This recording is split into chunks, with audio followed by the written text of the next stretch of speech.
Hello, good afternoon. Welcome to day 18 of the International Great Black Read Aloud Day. Today is all about flow and movement. It is Poetry Day, and we are so excited about today as we have been about every day. It's just been wonderful.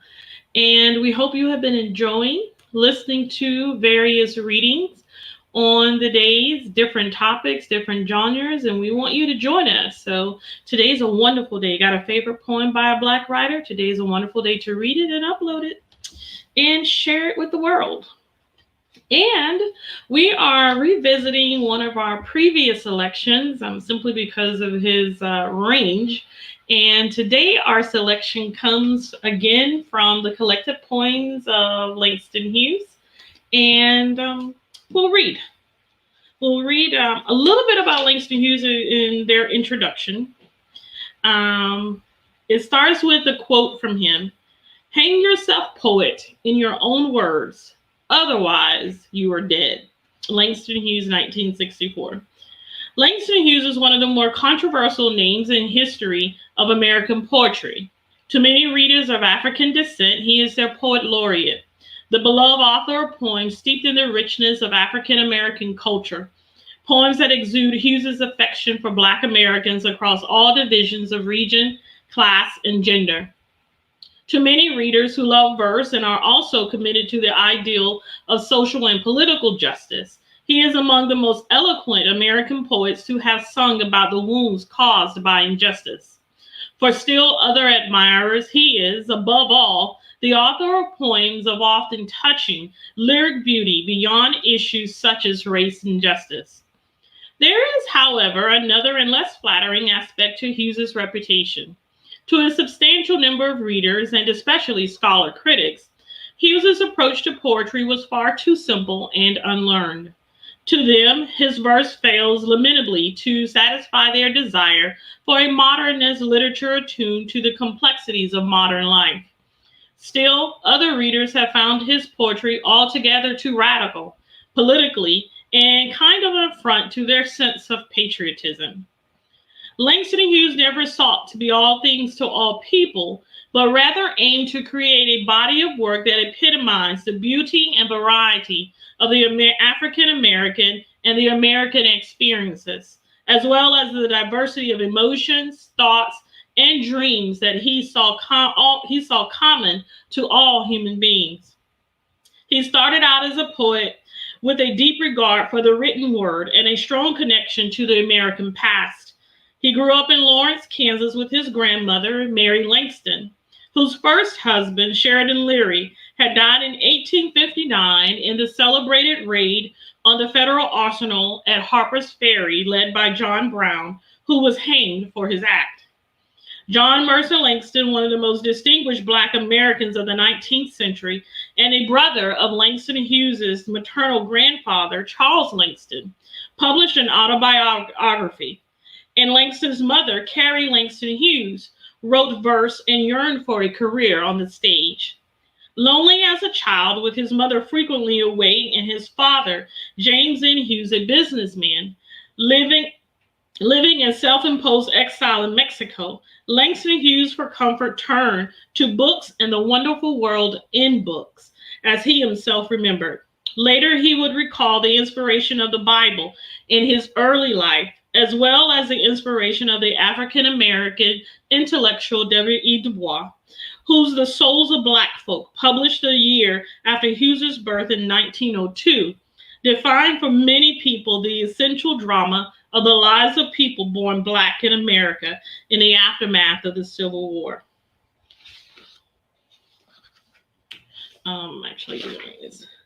In Hughes's predominantly white but cosmopolitan high school in Cleveland, Ohio, he published his first poems and searched for his authentic voice.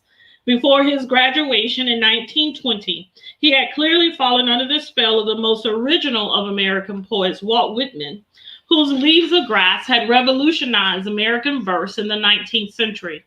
He also learned much from Carl Sandburg, himself one of Whitman's most fervent disciples, whose jazz fantasies in 1919 pointed Hughes in the direction of his own music-inflected verse.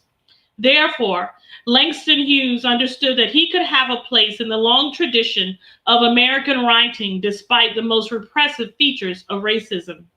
This tradition emphasized the realities of American life and the realities of the American language, as well as the idealism out of which sprang the most radical American democratic beliefs.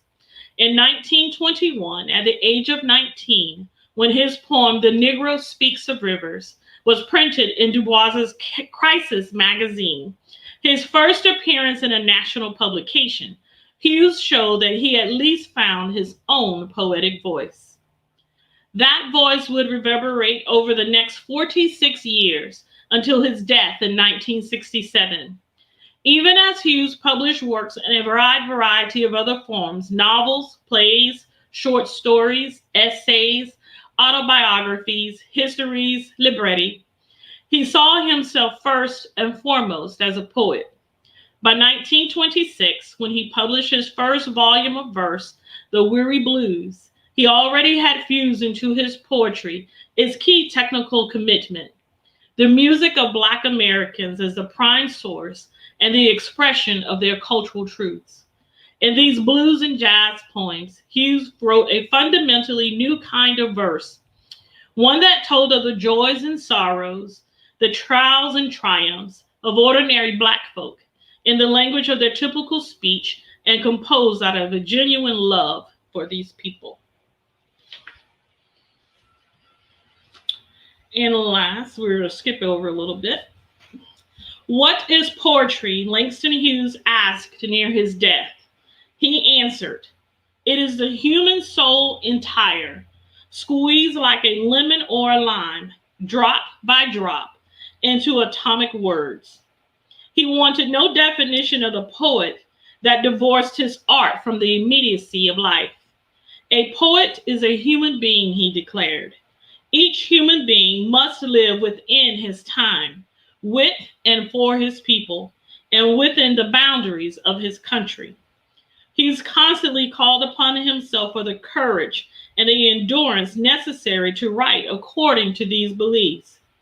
Hang yourself, poet, in your own words, he urged all those who would take up the mantle of the poet and dare to speak to the world. Otherwise, you are dead. And so we will read a few selections from Langston Hughes. And the first is dreams. Hold fast to dreams, for if dreams die, life is a broken-winged bird that cannot fly. Hold fast to dreams, for when dreams go, life is a barren field frozen with snow. Next is formula, which has to do with poetry. Poetry should treat of lofty themes, soaring thoughts, and birds with wings. The muse of poetry should not know that roses in manure grow. The muse of poetry should not care that earthly pain is everywhere. Poetry treats of lofty things, soaring thoughts, and birds with wings.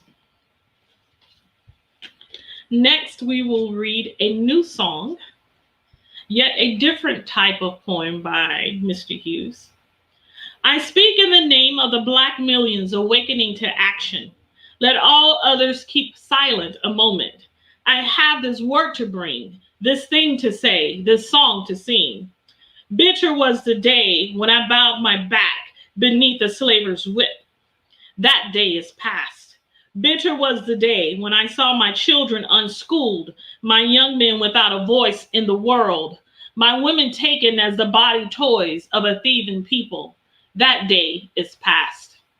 Bitter was the day, I say, when the lyncher's rope hung about my neck, and the fire scorched my feet, and the oppression had no pity. The oppressors had no pity, and only in the sorrow songs relief was found. That day is past. I know full well now, only my own hands, dark as the earth, can make my earth dark body free. O thieves, exploiters, killers, no longer shall you say, with arrogant eyes and scornful lips, you are my servant, Black man, I, the free. that day is past. For now, in many mouths, dark mouths where red tongues burn and white teeth gleam, new words are formed, bitter with the past, but sweet with the dream. Tense, unyielding, strong, and sure, they sweep the earth. Revolt, arise. The black and white world shall be one, the workers' world. The past is done. A new dream flames against the sun.